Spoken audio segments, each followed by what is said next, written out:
Just look at even before like 20, 30 years ago, most men didn't bodybuild or didn't really do that. There was a scene for it, but it wasn't something that the average man was doing.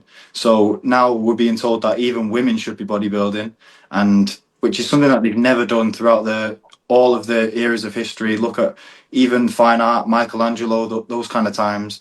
Women are not drawn as bodybuilders; they're drawn as, feminine women with feminine features. I used to be really scared to talk about the subject, but when I opened up about it a little bit and I saw all these women telling me how they feel the exact same, they felt so guilty for not wanting to get big and bulky. Because if you say this, you'll get crucified, you know? Nowadays, when you go on your phone, you go on social media, you see these weightlifting women that are eating the blandest, leanest, driest food, devoid of all fat, devoid of nutrients, broccoli, like steamed vegetables, chicken breast. And then on top of that, they lift 5 days a week to grow their delts and like traps and I don't even know what. If you was the last person on Earth, would you care about being a bodybuilder?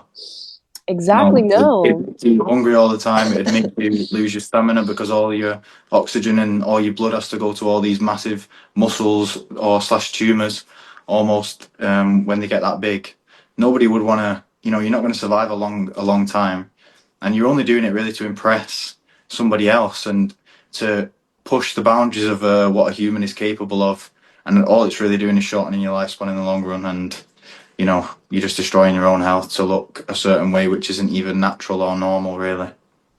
And and then they go do hip thrusts and then they think they're like at peak health just because they can deadlift 300 pounds. Little do they know they're literally turning into men.